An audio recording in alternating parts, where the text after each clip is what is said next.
hebat, salam guru bahagia. Pada modul ini saya akan memaparkan implementasi budaya positif sesuai filosofi Ki Hajar Dewantara.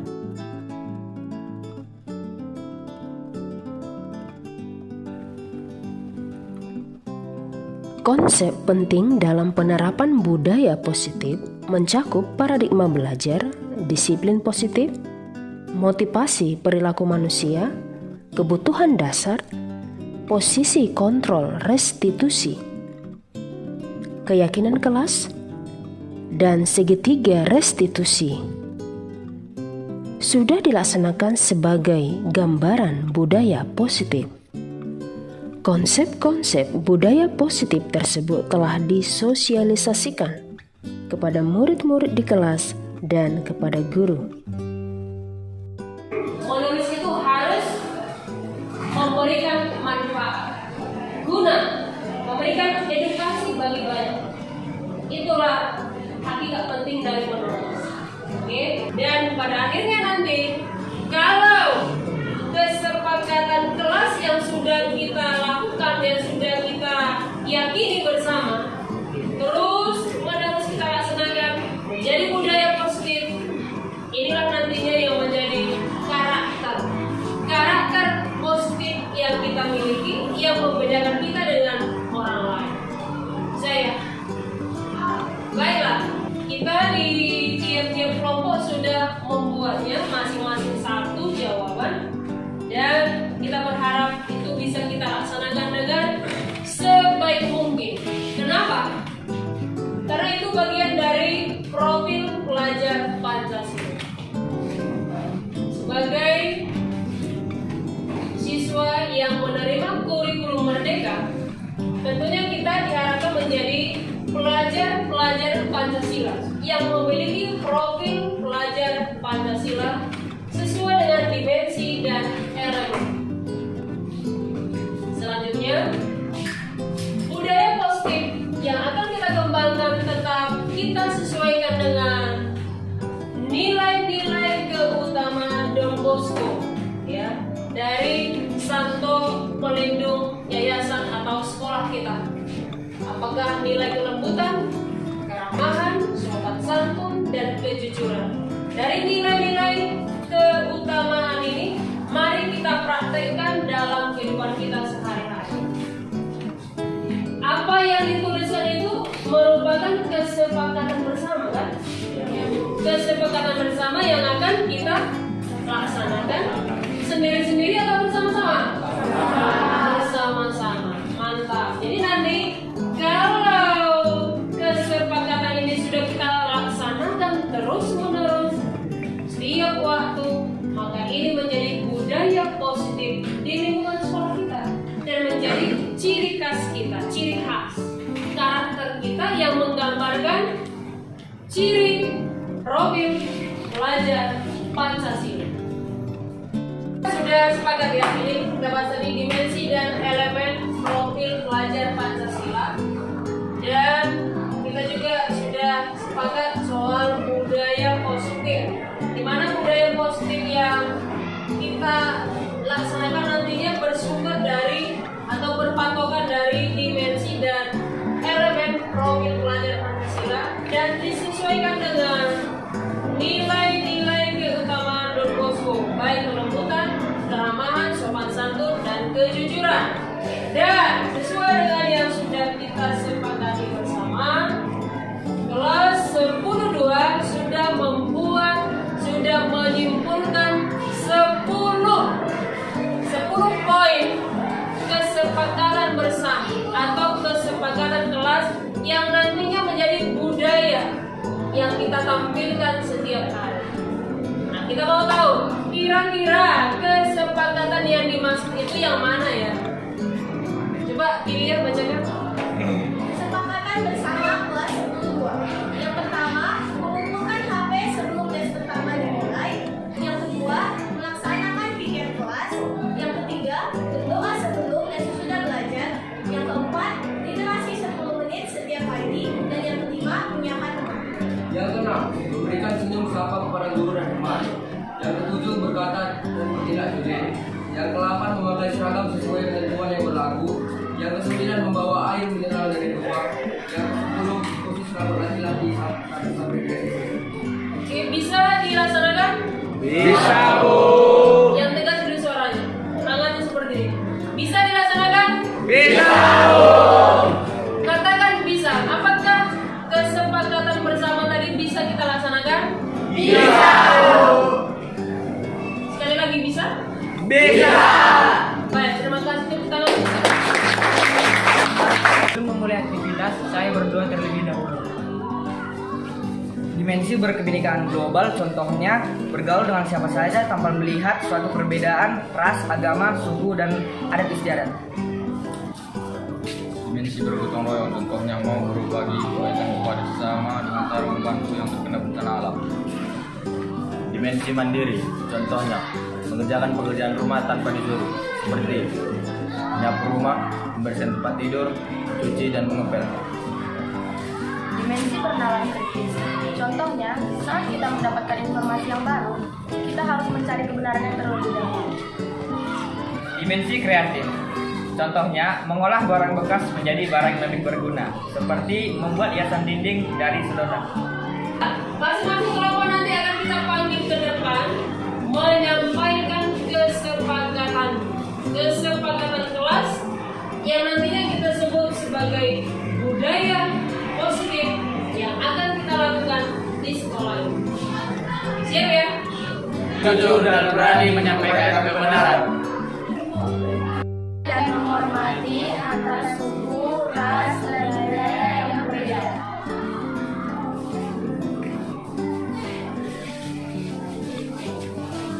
Saat diskusi kelompok berlangsung, setiap anggota menyampaikan ide-ide dan gagasan dengan penuh tanggung jawab.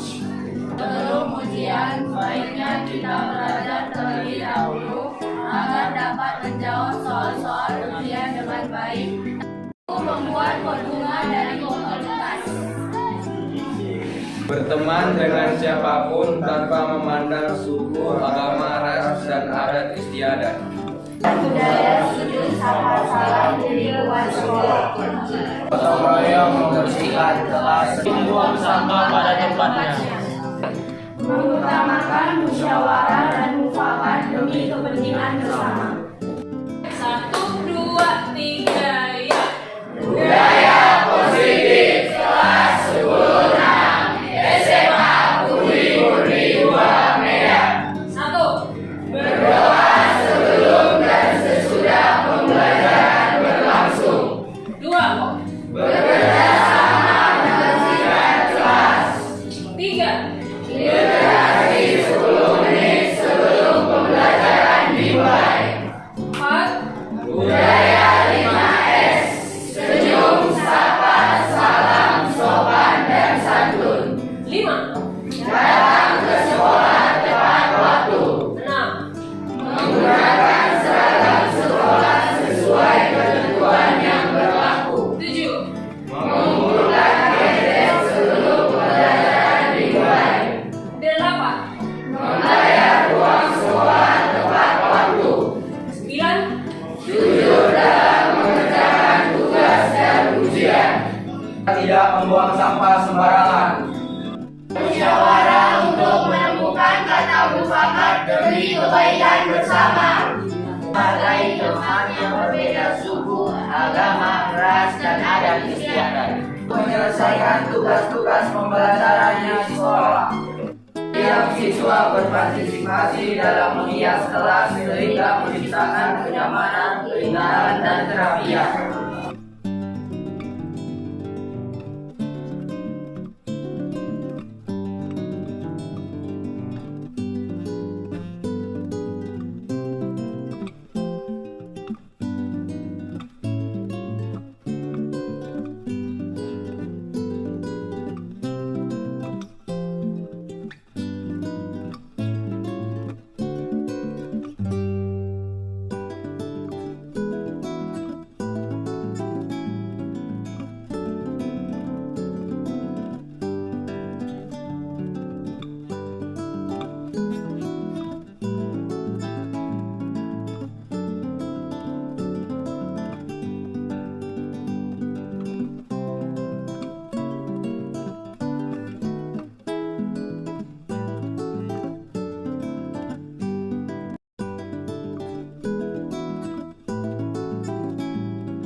Setiap sukses menulis, sebenarnya apa yang mau ditulis itu gampang sekali.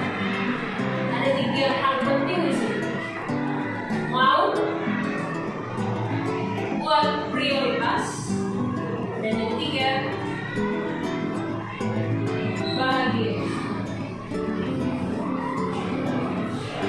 Saya tahu bahwa kita semua di sini pintar, tidak ada yang bodoh, dan setiap kita pasti punya pengalaman, punya peristiwa, kejadian, kenangan yang sebenarnya pantas dan layak untuk kita bagi kepada orang lain, tapi kita merasa sungkan atau merasa malu atau bagaimana. Nah, untuk hari ini kita diminta untuk berbagi pengalaman kepada orang lain melalui. Jadi intinya bagaimana supaya buku seperti ini bisa kita hasilkan, kita mau menuliskan. Temanya resolusi 300 kata. Lalu nanti buat biodata pribadi, bisa berupa nama, tanggal lahir, asal sekolah, cita-cita. Lalu nanti dikirim ke email ini.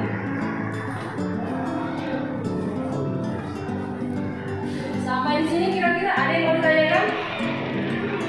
Ya, ada 3. 1, pastikan saya mau membuatnya. Yang kedua, buat prakarsa dalam diri, saya siap melakukan, gitu ya. Lalu, pastikan perasaan kita memang happy, bahagia, tidak tertekan. Oke, lanjut. Pertanyaannya, apa saja yang mau ditulis? Apa yang mau kita tulis? Menulis apa? Itu kan pertanyaannya. Sangat gampang, yang paling dekat dengan kita. Apa saja yang kita tahu atau yang diketahui, baik aku, orang lain, saya, dan kita alami. Lihat, dengar, dan yang terakhir bermanfaat. Inilah dia poin-poin yang bisa kita gunakan bagaimana dia supaya buku ini nantinya bisa kita dapatkan. Pertama tadi mau dulu, yang kedua buat prakarsa saya bisa melakukannya gitu. Lalu pastikan perasaan kita baik-baik saja, tidak tertekan, happy begitu. Lalu yang tanya, apa yang mau kita tulis? Menulis apa?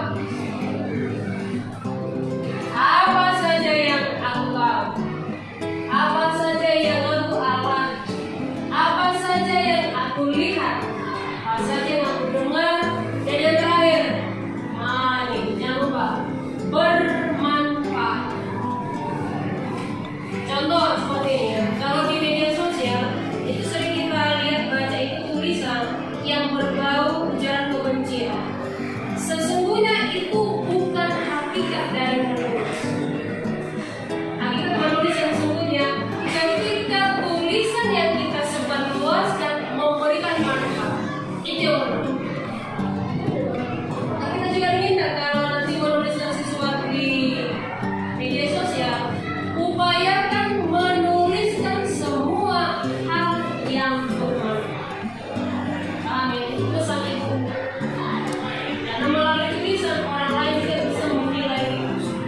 Jadi hati-hati dengan tulisan.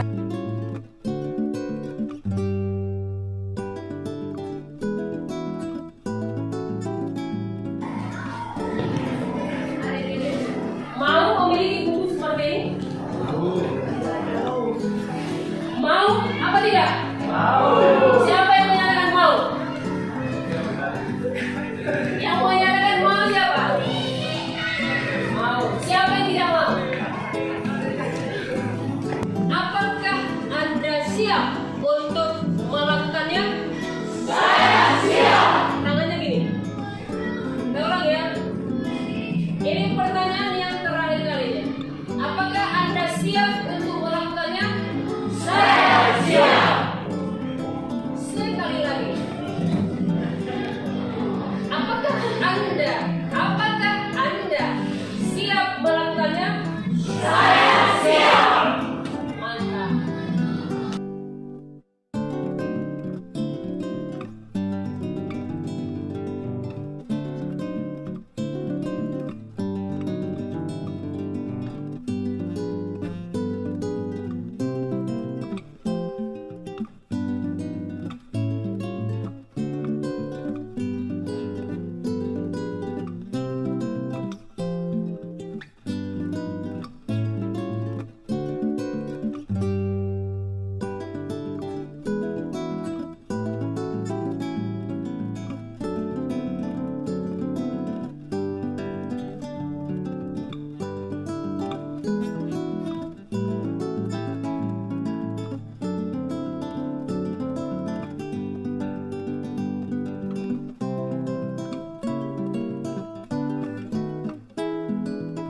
belajar Pancasila.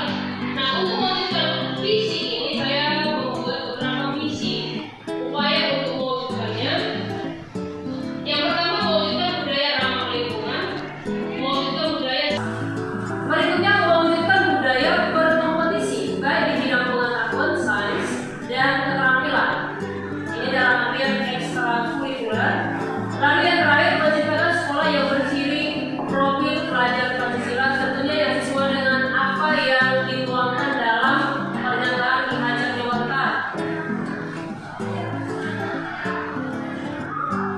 Ini bagian profilnya.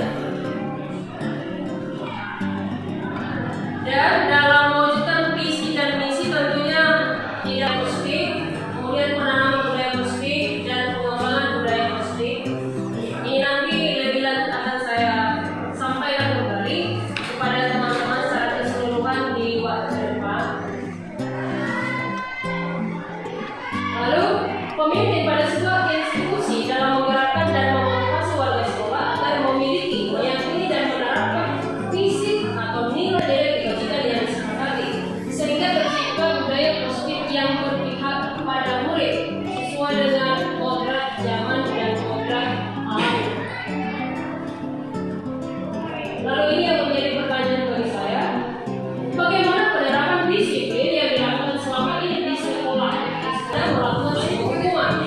Ini sebagai pertanyaan yang masih hingga saat ini belum saya temukan jawabannya secara 100%, tapi sudah dalam proses bagaimana menemukan jawaban dan solusinya.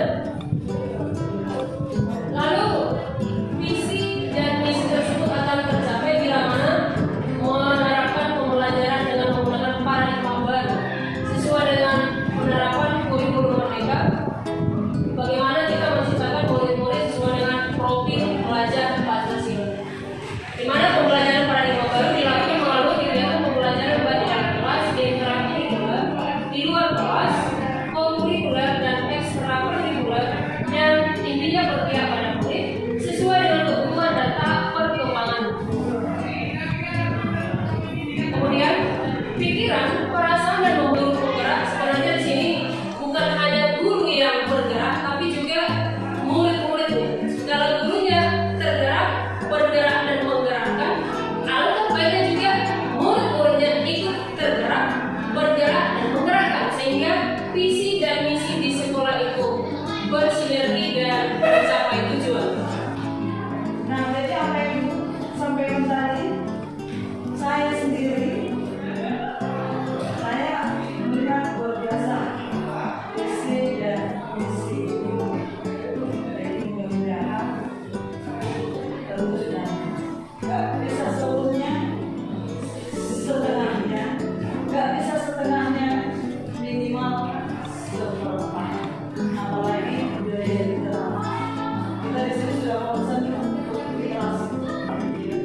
Dan sudah bicara tips-tips juga bagaimana kalau nanti ada sejenis workshop untuk guru dan juga untuk siswa, hal tulis menulis, sehingga nanti masih ada satu tahap itu masih sangat jauh tapi sudah kami rencanakan. Dan untuk saat ini karena kebetulan temanya tentang resolusi di awal tahun baru, kan biasa itu memulai tahun baru biasanya kita membuat satu resolusi apa pencapaian yang mau kita buat sepanjang tahun ini, dan nantinya bisa kita harapkan. Makanya pelan-pelan upaya bersama membuat ini. Dan saya pikir memang kalau anak-anak membuatnya dengan pengalaman pribadinya, saya rasa di sana tidak ada kesulitan. Hanya saja siswanya mau tidak. Ada yang mau ditanya dari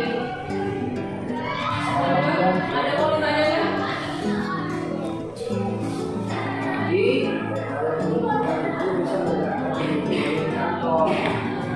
Bisa berubah, itulah yang diharapkan oleh sekolah untuk guru juga. Artinya memberikan motivasi. Semoga dengan program ini saya bisa belajar lebih baik lagi bagaimana menjadi guru sesuai dengan filosofi pendidikan Ki Hajar Dewantara.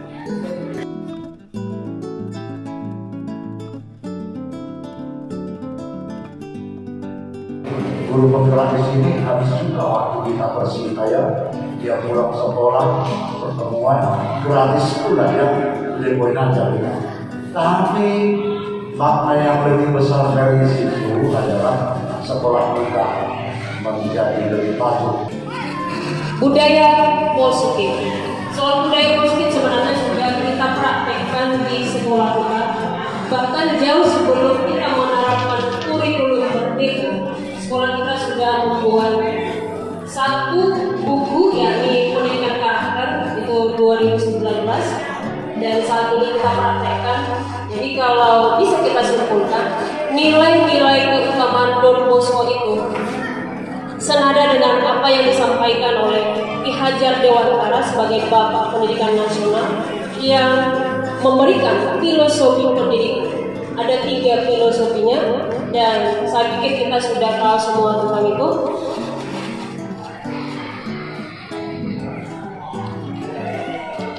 Untuk mewujudkan budaya positif, saya mengangkat satu visi dan ini senada juga dengan visi sekolah, menciptakan sekolah literat, unggul dalam pengetahuan, keterampilan dan berbudi pekerti itu yang mencerminkan profil pelajar Pancasila sesuai dengan kurikulum merdeka. Ini sama-sama kita sudah tahu, kita lakukan saja.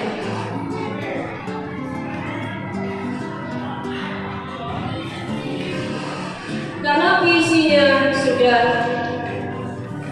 kita lihat sama-sama, maka untuk mewujudkan visi, saya membuat beberapa misi. Misi yang pertama adalah mewujudkan budaya ramah lingkungan dan ini sudah kita praktekkan. Kemudian mewujudkan budaya senyum, sapa, salam, sopan dan santun atau SDO. Yang ketiga mewujudkan budaya literasi kapan saja, di mana saja dan dengan siapa saja tanpa batas. Lalu mewujudkan budaya kompetisi baik bidang pengetahuan, sains dan keterampilan. Dan yang terakhir menciptakan sekolah yang berciri profil pelajar Pancasila dan tentunya tetap menggambarkan nilai-nilai keutamaan Don Bosco.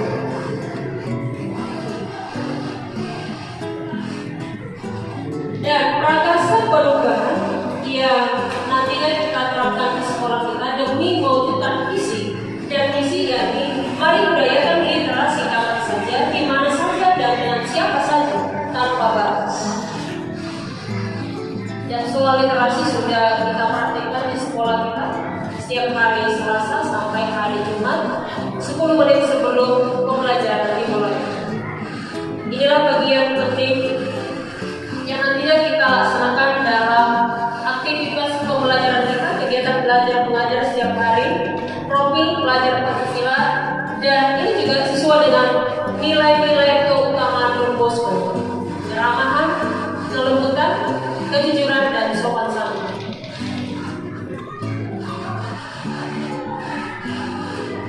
Selanjutnya soal budaya positif yang dimaksud, implementasi nilai-nilai keyakinan universal yang diterapkan di sekolah, yakni profil pelajar Pancasila dan nilai-nilai keutamaan Santo Yohanes Bosco.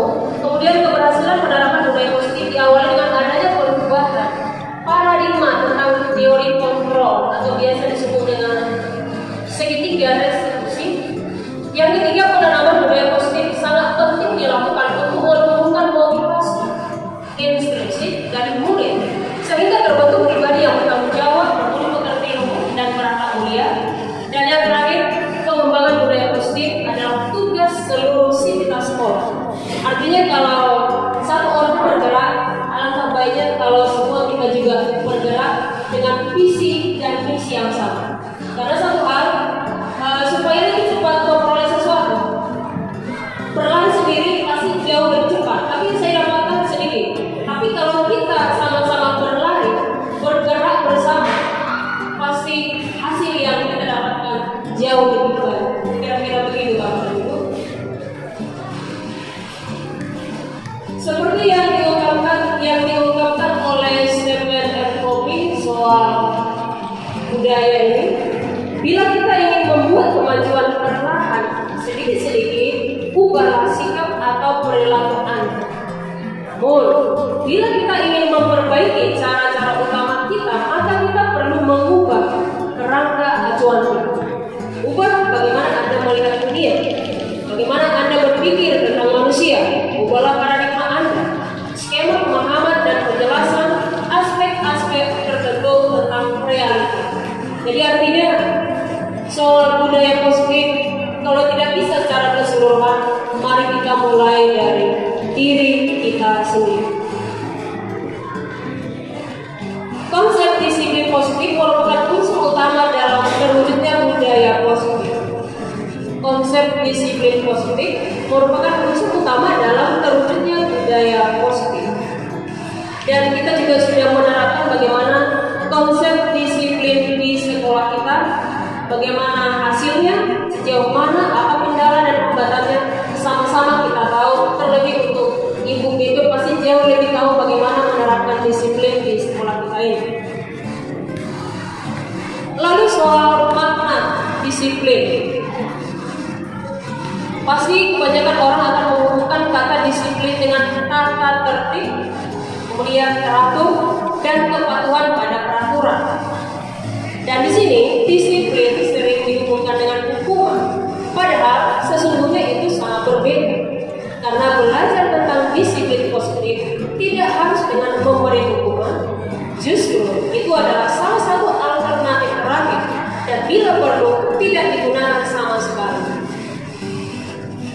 Hal penerapan disiplin, apakah selama ini kita sudah menerapkan disiplin positif, yang mana disiplin positif tersebut tidak harus dengan memberikan hukuman, tapi justru salah satu alternatif terakhir. Selanjutnya, ini menurut Ki Hajar Dewantara, di mana ada kemerdekaan, disitulah harus ada disiplin yang kuat. Sungguh pun disiplin itu bersifat self-disiplin, yaitu kita sendiri yang mewajibkan kita dengan sekeras-kerasnya. Tetapi itu sama saja, sebab jikalau kita tidak cakap melakukan self-disiplin, wajiblah penguasa lain mendisiplinkan diri kita.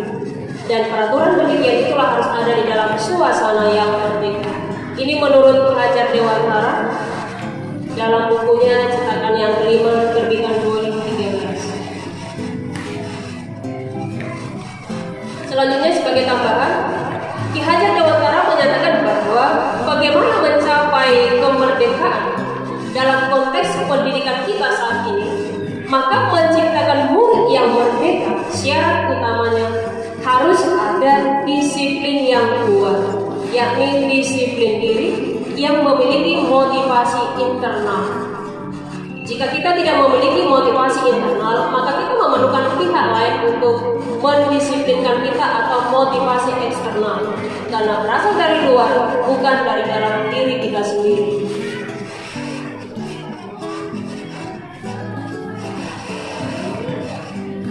Kata merdeka menurut Hajar Dewantara, merdeka tidak hanya terlepas dari perintah, akan tetapi juga cakap buat memerintah diri sendiri, memerintah dan diperintah.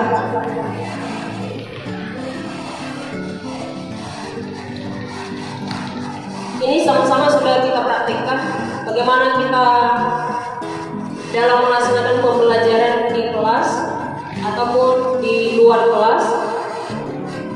Seorang pemimpin pada sebuah institusi dalam menggerakkan dan memotivasi warga sekolah agar memiliki, meyakini dan menerapkan visi atau nilai-nilai kebajikan yang disepakati. Contoh yang sudah kita praktikkan selama ini adalah nilai-nilai keutamaan Luhur dan ditambah lagi dengan ciri profil pelajar Pancasila pada kurikulum merdeka. Nah, dengan demikian akan tercipta budaya positif yang berpihak pada murid.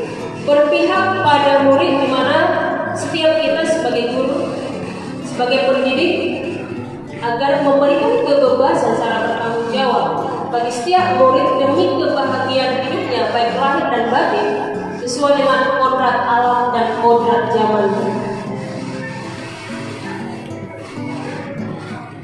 Lalu ini ada pertanyaan, bagaimana penerapan disiplin yang dilakukan selama ini di SMA Budi Murti 2 Medan? Bagaimanakah strategi yang dirumuskan? Apakah sikap dan perilaku disiplin sudah tercipta dengan baik atau hanya sebatas hukuman? Untuk hari ini Bapak dan Ibu saya tidak bisa menjawabnya. Mari kita introspeksi dalam hati kita masing-masing. Hal baiknya kita lebih tingkatkan lagi mana yang kurang. Mari kita belajar bersama, saling mendukung, saling memotivasi, berkolaborasi demi terciptanya disiplin positif, yakni budaya positif di sekolah kita. Karena program ini yang saya laksanakan ini masih berproses, dia masih jalan 3 bulan, dan hal bagaimana penerapan disiplin di kelas memang sudah saya sampaikan kepada anak-anak.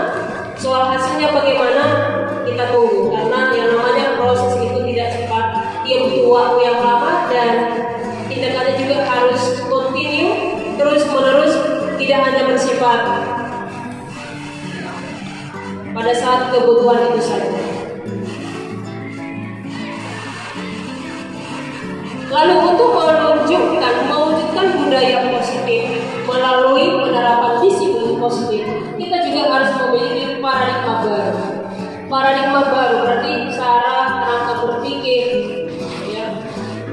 yang baru, yang lebih baik dari sebelumnya. Yang pertama, pembelajaran yang berorientasi pada penguatan kompetensi dan pengembangan karakter sesuai nilai-nilai Pancasila, ini sudah pasti. Yang kedua, dilakukan melalui kegiatan pembelajaran di kelas, baik itu intrakurikuler dan di luar kelas, co-kurikuler dan ekstrakurikuler, dan kita pastikan berpihak pada murid dan sesuai dengan kebutuhan dan tahap perkembangan.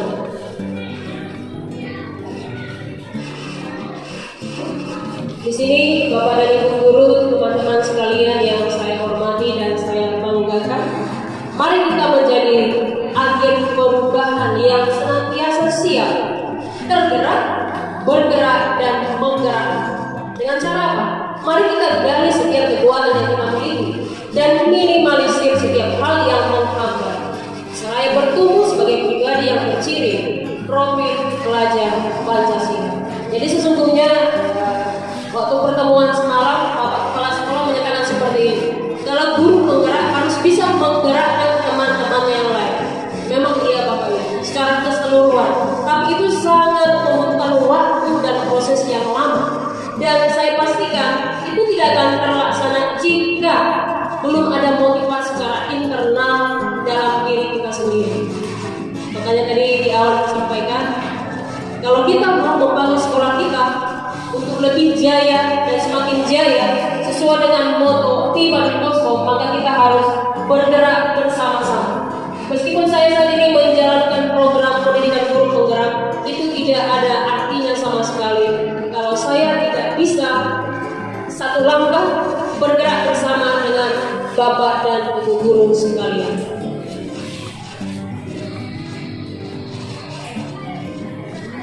Maka di sini kita bisa belajar bagaimana sesungguhnya budaya positif itu dipraktekkan, disiplin positif itu dipraktekkan, dan bagaimana sesungguhnya menjadi guru yang seharusnya sesuai dengan ciri profil pelajar Pancasila. Maka kita bandingkan itu atau kita buat ilustrasi sesuai dengan apa yang disampaikan oleh Bapak Pendidikan Nasional kita di Hajar Dewantara.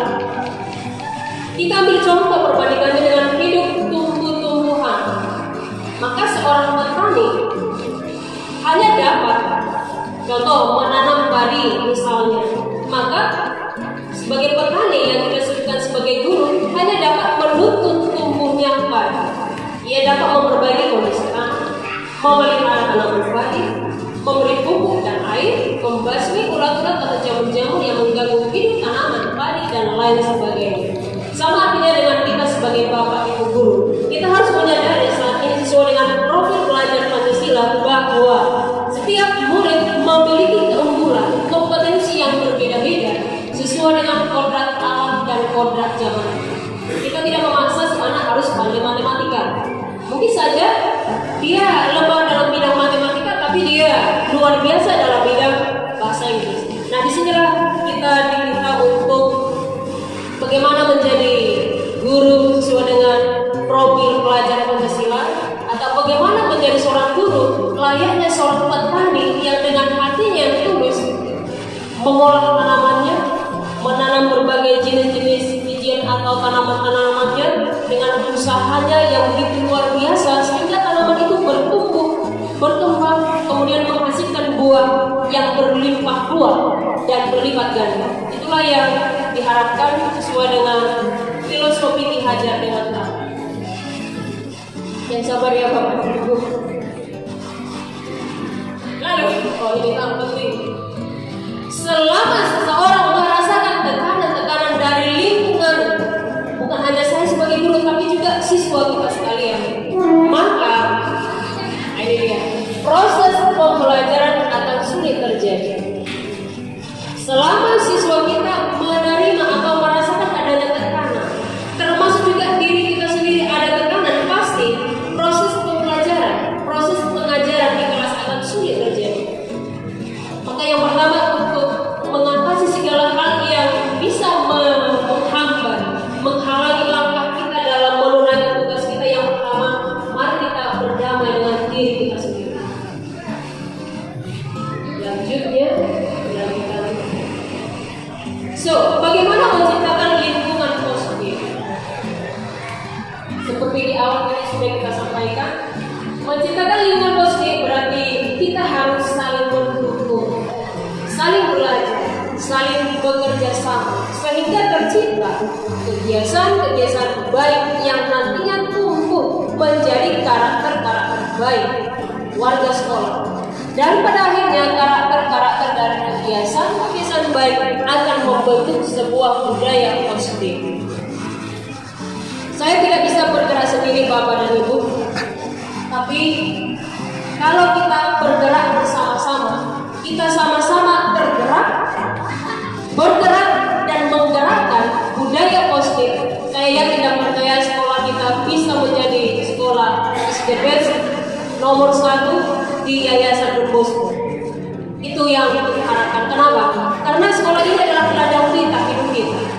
Bayangkan kalau satu aliran sungai, kita adalah pemiliknya, dan kita mandi setiap hari di sana, minum di sana, hidup di aliran sungai itu. Tapi kalau kita mengotori, sama dengan kita mengotori kehidupan kita sendiri. Jadi mari kita sama-sama menjaga lingkungan kita ini dengan baik. Dengan cara apa? Sangat gampang Bapak dan Ibu. Dengan budaya positif untuk saling mendukung, saling belajar, saling bekerja sama sehingga tercipta kebiasaan-kebiasaan baik yang nantinya tumbuh menjadi karakter-karakter baik di sekolah. Kita tidak bisa meminta murid kita disiplin, walaupun saya sadari saya belum 100% disiplin, mau juga terlambat karena situasi dan kondisi. Tapi anak didik kita bisa kita ajak untuk disiplin atau melakukan hal yang baik. Kalau memang kita juga sudah melakukan hal yang baik, tidak mungkin kita larang siswa kita, nah jangan merokok ya.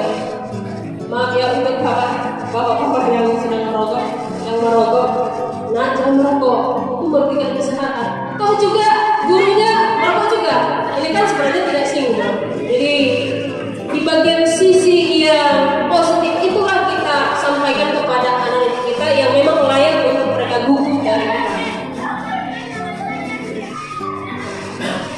Sekolah diibaratkan sebagai tanah tempat bercocok tanam, sehingga guru harus mengusahakan sekolah jadi lingkungan yang menyenangkan, menjaga dan melindungi murid dari hal-hal yang tidak baik. Dengan demikian karakter murid tumbuh dengan baik. Lalu sebagai tambahannya, bagaimana kita menerapkan disiplin positif sehingga tercipta budaya positif, dan budaya positif itu menjadi ciri khas karakter dari anak didik kita. Kita juga sebagai ibu bapak guru, maka di sini kita perlu menerapkan segitiga restitusi. Singkatnya, restitusi artinya bahwa tidak menjalankan guru bicara kepada murid bahwa melanggar aturan adalah sikap yang baik. Tapi dalam restitusi, guru harus memahami alasannya dan paham bahwa setiap orang pasti akan melakukan yang terbaik di waktu tertentu. Untuk bagian ini sudah kami praktekkan. Saya minta kerjasama dengan siswa dalam 2 bentuk wacana. Kami buat prakteknya, videonya, bagaimana sesungguhnya penerapan segitiga restitusi, dan videonya sudah saya kirimkan di LMS sebagai bukti bagaimana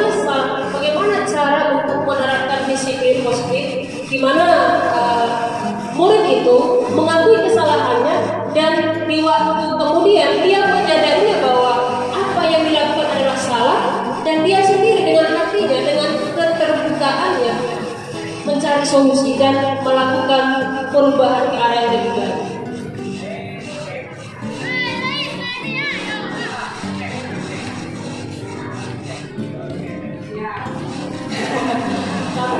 Restitusi adalah proses menciptakan kondisi baik bagi murid untuk memperbaiki kesalahan mereka sehingga mereka bisa kembali pada kelompok mereka dengan karakter yang lebih baik. Artinya ketika si murid melakukan kesalahan dan menyadarinya, maka murid itu dengan kesadaran hatinya berupaya untuk mencari solusi dengan dirinya sendiri dan tidak lagi mengulang kesalahan tersebut. Siapa yang benar? Ini menurut dosen ya, soal restitusi. Ini dia mungkin yang ditanya-tanya oleh Bapak dari Ibu Guru yang sudah saya laksanakan, meskipun belum nampak hasilnya, masih berproses dia. Upaya yang sudah dilaksanakan untuk mewujudkan budaya positif, yang pertama merumuskan kesepakatan kelas untuk dilaksanakan bersama dan nantinya menjadi budaya positif di lingkungan sekolah. Ini khususnya untuk kelas 10 sudah kami praktekkan dan masing-masing kelas sudah membuat budaya positif yang nantinya mereka lakukan setiap hari. Lalu yang kedua, menegaskan kembali akan pentingnya penerapan nilai-nilai keutamaan Don Bosco sesuai ketentuan pedoman buku pendidikan karakter, dan seperti yang sudah kita terima sosialisasi sebelumnya bahwa dalam penerapan profil pelajar Pancasila kita jangan meninggalkan nilai-nilai keutamaan Don Bosco. Lalu yang ketiga, memaksimalkan nilai manfaat dari literasi. Di sekolah kita sudah kita terapkan literasi. Saya pribadi ketika literasi berlangsung 10 menit sebelum pelajaran dimulai, saya berikan waktu pada murid untuk membaca. Kemudian 5 menit, pastikan anak-anak kami bisa membaca ya 5 menit dalam waktu yang singkat. Anda menemukan manfaatnya. Setelah itu 1, 2, 3 orang dari murid tersebut akan menyampaikan ke depan apa yang dibaca untuk dibagi kepada teman yang lain. Lalu yang terakhir, ini mengajak murid untuk membuat buku bersama atau antologi dengan tema resolusi. Inilah yang sudah saya praktekkan. Soal hasilnya nanti bagaimana, moga-moga ada hasil yang lebih dan terwujud, karena ini Bapak Ibu tidak mudah, sangat-sangat sulit melakukannya.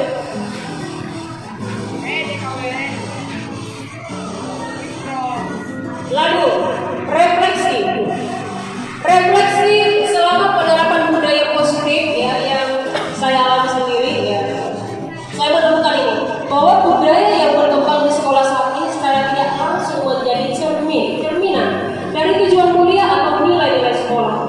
Yang kedua, suatu lingkungan yang aman dan nyaman akan memberikan murid kesempatan dan kebebasan untuk berproses, belajar, membuat kesalahan, belajar lagi, sehingga mampu menerima dan menyerap suatu pembelajaran.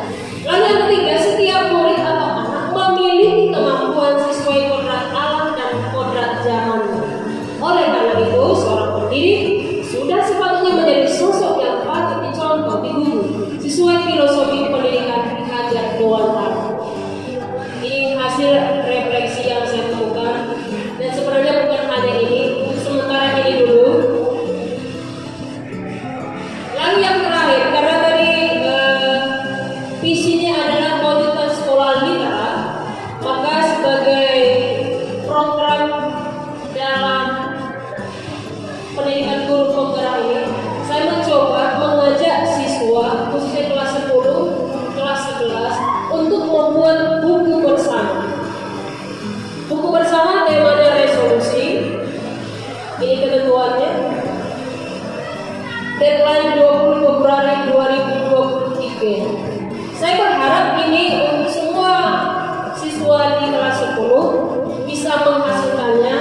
Sebenarnya sangat gampang sekali. Anak-anak hanya cukup menuliskan 300 kata, bentuknya esai sesuai dengan pengalamannya yang bertema resolusi. Saya pikir kalau soal bicara resolusi kita semua sudah paham. Lalu wajib mendapatkan ini semua.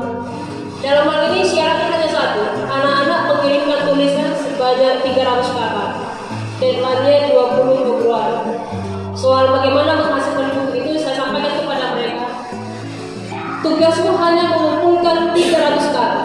Di luar itu, bagaimana menghasilkan buku, ibu yang tanggung. Jadi kalau ada kesempatan, kenapa Anda tidak mau? Hanya saja dalam hal ini, ketika saya sampaikan kepada murid-murid, ada satu jawaban dari semua mereka. Mereka jawab seperti ini, Bu, jangan malu dong. Nanti kawanku jadi malu, aku bagaimana? Satu. Yang kedua, ada kesulitan dalam diri si anak untuk mengungkapkan apa sesungguhnya keinginan, niatnya, kemauan